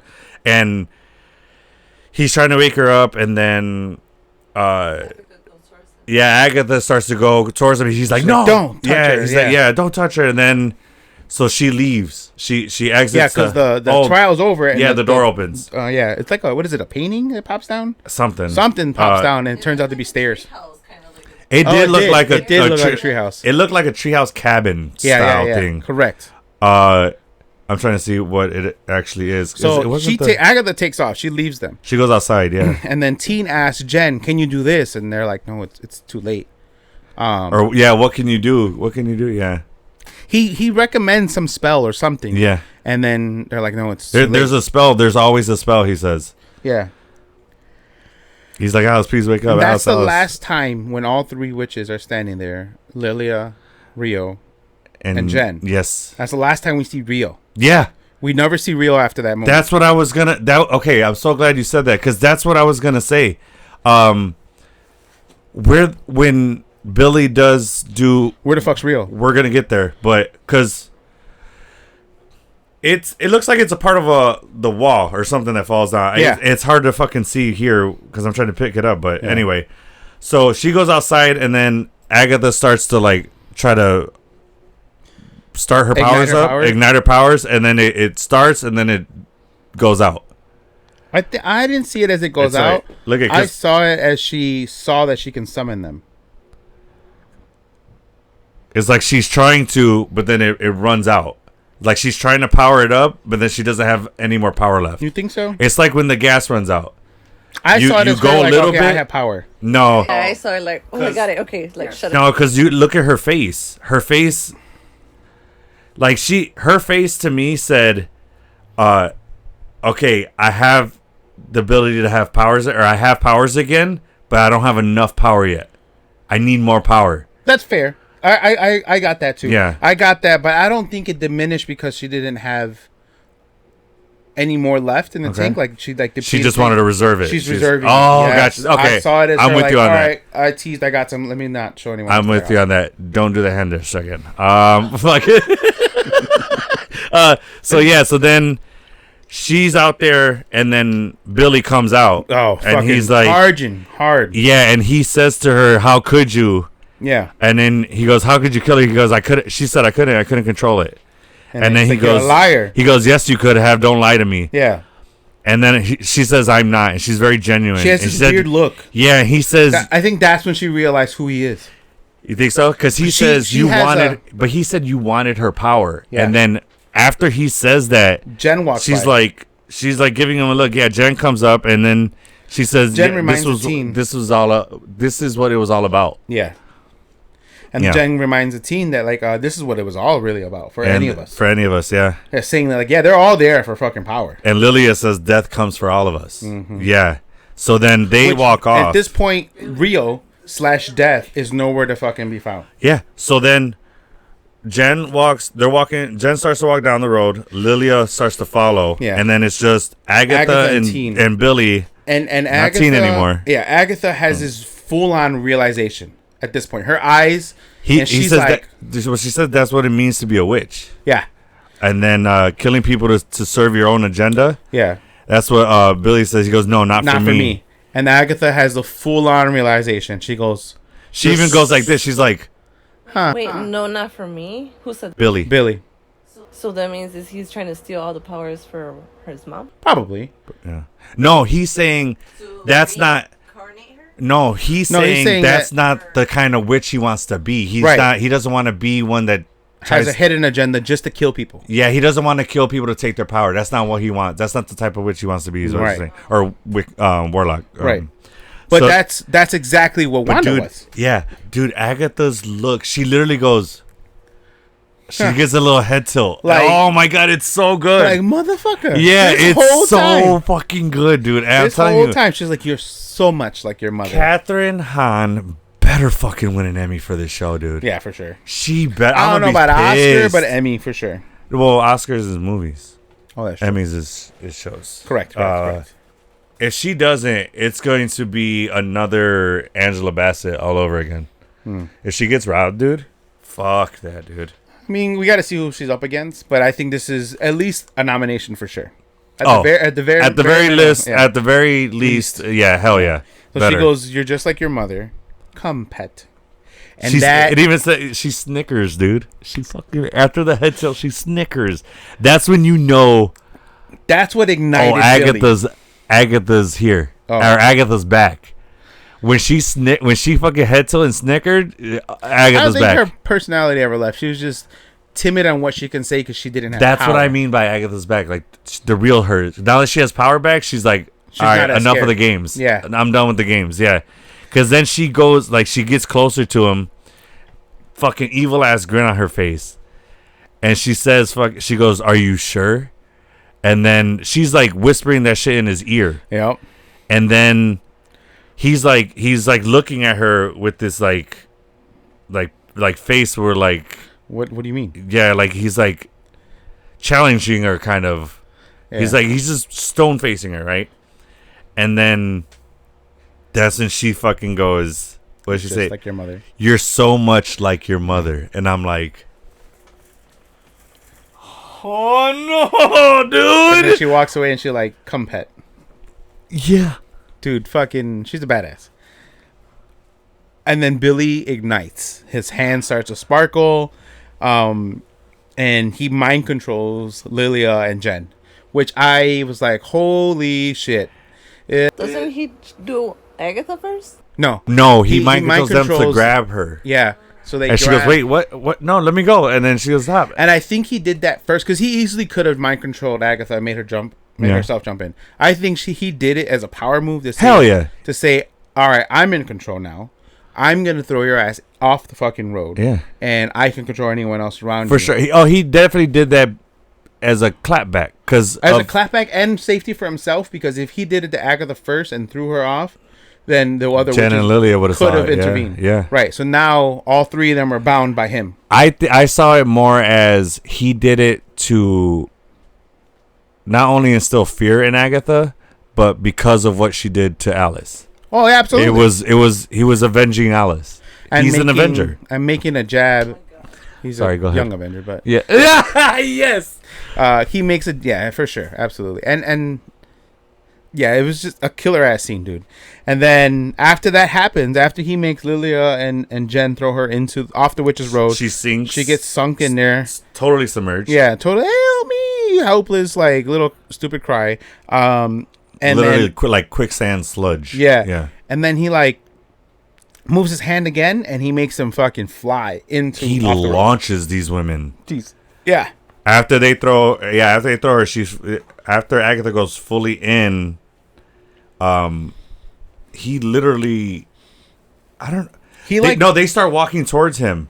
Yeah. And then that's when he powers up and but launches they walk them. towards him because their he's eyes calling are still them. blue. Yeah, he's calling them. Yeah. And I love the portrayal of his mind control. It's just that the eyes are little blue. Yeah. That's so subtle. The exact same way that Wanda, when they go red. I know. When outside of the hex with all the agents. That's what I'm saying. Made them turn to fucking guns. Yeah, that's what I'm saying. I love that subtle little, what's the word I'm looking for? Like signifier that they're under mind control. I love that. It's so. Well, he gets it from his mama. Yeah, absolutely. But like, I like that it's so subtle, but like badass at the same time. Yeah. It's the coolest way to do that. They're not doing this like over the top costume. Like Wanda's costume, even though she's the Scarlet Witch and her costume was cool, like it wasn't over the top. Mm-hmm. It wasn't, and none of her costumes. It was very nicely done. It was very. It wasn't sexualized. It wasn't portrayed because it's very easy to do that with Elizabeth Olsen because she's got some knockers on her, but. Yes. You know what I'm saying? Like it's any other, and look at Scarlett Johansson in Winter Soldier. Her jumpsuit is literally zipped down to right here, the bottom of her cleavage, and when she's in the helicopter trying to get Sam. Really? I didn't pay attention. What? Oh, that's the first thing I saw, sir. In reality, you zip it all the way up so that you can fucking, because that's your suit. That's it. I would, and you don't see as you're running, like it's gonna unzip more. Yeah, and they're gonna pop out. But like, what I'm saying is like Deadpool, he doesn't just have the top back of his suit just flapping open. Right. He's got that shit strapped up. Like, what the? Captain America. But because she's Hawkeye. got the boobies, and we've got a lot of perverts around that want to see that shit. One being right here. No. But, and then we get the coolest fucking ending to an episode I've seen yet. Yeah, so Billy now has his Wiccan crown on, and it goes out to Billie Eilish. What's the lyrics? Me with a crown. Oh yeah. Oh my god! And then it cuts to black on Crown. Oh! Our boy Addy from Film Addicts, he geeked out hard over this shit, and I'm right fucking there with him. It was the best mic drop, dude. Yeah. Like that I've seen on the show so far. It was really, I fucking loved it. I don't know, like, I guess because you edit things and you see how that kind of comes out in the background. For me, it was fucking dope as shit, but like I don't have that emotional tie to it the way you do the editing part of it. But like for me, it was definitely a mic drop walking out. Like, all right, boom, I'm out, guys. Now, what I liked about, or actually, what I did want to ask you. If you notice, Wiccan's crown stops about here, right? At the kind of at the cheekbone. We were talking about this. Well, I was talking about it with producer, and Scarlet Witch goes down, and I think it's because for the woman crown, it's to accent their face a little bit. Like a lot of women's, some of their hairstyles do that to accent the face, to like frame the face. Now, I'm wondering, is it because he's a male that it stops here, or is it because he's young? No, I think it's because he's a male. I think it's just. You know, like even like a woman, like back in the. Because look at the reason I say that is because Magneto, as an adult, his helmet goes all the way down, but it doesn't just go. It's not a crown. Fair point. Yeah. But it's designed on the front to look crown-esque, or not crown-esque, to look like Wiccan's crown, where it's opened around his eyes, nose, and mouth. No. That's what I mean by like. That's a helmet. It's a helmet.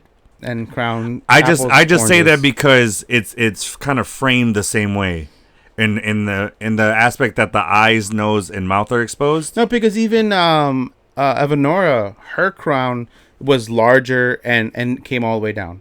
Right. Similar to how Wanda's was. Right. But just because it's a woman and a male and a female, like it just shows generally the male crowns are smaller, aren't they? Correct. Aren't the women one with the larger crowns and tiaras and all that? Okay. Like a king, their crown is it's pretty. It's just a little hat. Yeah. Versus a queen's is. Oh no, sorry, I'm thinking of something else. Their crown is just around like the headband style. Typically. And the women's crown is more of the big more hat. Flamboyant and all that. Yeah. Fair point. So I think that's what I got off of. But you get where I'm coming from, right? Like why I was questioning whether it was because his age or because it makes sense. Like if it's as they age, it would be similar larger. To how like there's certain demons that like Hellboy. So the older he gets, the longer his horns were getting. Exactly. I get where you're saying. That's where I was getting that from. Yeah. I think if you're looking at it from the demonic devil way of it, or like the whole like supernatural side of it, that makes sense. Yeah. But I don't think that's the case here. Okay. No. Fair point. I agree. I think it'll enhance as his powers grow. Oh, it'll probably get bolder and larger, but it won't go long. I don't think it'll go long. Yeah. I think I agree. If I'm being honest, I saw it more as the male. I was more leaning towards because he's a male rather than because of his age. But yeah, gotcha. But man, hell of a fucking episode, bro. Dude, I mean, if this doesn't make you love the direction Marvel's going with the supernatural, I don't know what will. Well, it gives me hope for whenever they decide to actually make Blade. If it ever happens. If that happens, good lord. They have a good team behind the supernatural stuff. It gives me hope for their Vision Quest or the Vision series, whatever the fuck it's going to be. I am definitely, I'll tell you this, I am more optimistic now for Midnight Suns to get going. For second season of Moon Knight. Which I hear is supposed to be bonkers. Yeah, like Moon Knight season 2 is supposed to be one of the a really good like sequel to it. Yeah, I'll tell you. Well, I'll put it to you like this: this series is making me more excited for the supernatural side of Marvel. Yeah, I think I'm probably gonna start diving more into that now. Well, with like comics and stuff. I think I'm gonna start getting more comics. Disney hasn't missed on a sequel. Loki. Disney hasn't missed on a. I'm sorry, second season on a second season that they've done. So sure. Loki season 2 Killer. Absolutely. Agatha is technically season 2 to WandaVision. Yes. Killer. And now the only other thing that's getting a second season is, well, first was greenlit is Moon Knight. Oh yeah. And it's also usually their second season isn't bad at all. Oh, they're killing it on their second season. Yeah. So that gives me hope for Hawkeye. Yeah. Agreed, because I liked the first one. It just didn't really do it for me. Okay. You know what I mean? Yeah. It was not by all means. It wasn't Secret Wars. No, yeah, not Secret Wars. Secret Invasion. But right. To be fair, Hawkeye's never been one of your top guys. You've liked the character, but he's never been like your, Hawkeye's my guy. He's a badass like he is for me. Right. Hawkeye is my wand of it. Like no, I'm gonna say that.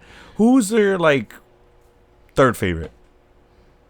Well, my top 3, and it's hard to figure out who the first one is, or second or third. I know it's Iron Man and Cap, right? Iron Man, Cap, and Wanda. And Wanda, right? Those are my 3 favorites. So Hawkeye is my Wanda. Yeah, I was right. Really? Yeah, because it's Iron Man, Spider-Man, Hawkeye. Those are my top 3. Interesting. Yeah. Dude, I got a fucking purple bow right here, my guy. I mean, yeah, I get it. You don't make top 3. I don't Gambit. I don't get that unless you're in my top 3, my dude. Hawkeye is higher than Gambit for you? Fuck yeah. Really? He's just they're separate categories because he's a mutant. Well, not really though. Not for me. Two out of my top 3 don't have powers. Oh, okay, fair point. You get what I'm saying? I've always categorized mutants separate than superheroes. I guess. But if I had to like narrow it down or like really involve all of them and not separate them, no way. Gambit's not. I'm sorry. Hawkeye's not higher than Gambit. No. I would probably put. Fuck, I gotta think about that. Let's say that for another episode. But I don't know. No, Gambit's 2. I gotta go with Gambit higher than Spider-Man. Yeah, I'm gonna go. Spider-Man's 4 for me. I'm gonna go Iron Man, Gambit, Spider-Man, Hawkeye, Nightcrawler. I'm happy with that. I'm happy with that. So you have X-Men up there, a lot of them. Two. I choose Marvel as Marvel. You know what I mean? That's what I mean. So that's why I always separate it. That's why my top 3 are those 3, and then Gambit and Nightcrawler are my 2 favorite X-Men. But that's what I'm saying. But X-Men and Marvel are the same. Correct. Yes, because I grew up with them as the same as a child. Yeah. Even though the cinematic universes split them. Yeah. To my core, those were always my favorite. That may be why I separate that may be why I split my rankings or my favorites because of the cinematic way. Because my love came before the cinematic universe existed, so that's why mine's fair enough. Yeah. I don't know. I always saw X-Men as its separate thing because they never really they did crossover with certain Marvel characters, but they were always usually on their own. No, that's how it was televised. Yeah, that's what I mean. Yeah, but in the comics, that was not the case at all. Correct, and that's what I'm saying. My comic love came from the cartoons more than the actual comics. That's where I was getting my comic fill. You were actual comics and stuff. Both, but yeah, I get right, both. But your first love was from the comics. Yeah, that makes sense. Yeah, so. But I mean, I got nothing else, man. You got anything? Any last points? I mean, killer fucking episode. I watched it twice that night, dude. I couldn't. Night? I could not because I don't know if I was so hyped from the episode I couldn't fall asleep. So I was like, let's run it back. But yeah, let us know what you guys thought of the episode. What was your favorite part? What are your theories? Do you guys back our theory and what we've talked about, or what are some of your theories that you guys have that aren't what we said? We definitely want to hear from you guys. Want to thank you guys again for joining us. And Kike, even on the Witch's Road, man, I am with you. To the end of the line. Thanks. If you enjoyed this episode, please don't forget to like and subscribe. Also, hit that notification bell to stay up to date on all our new episodes and more.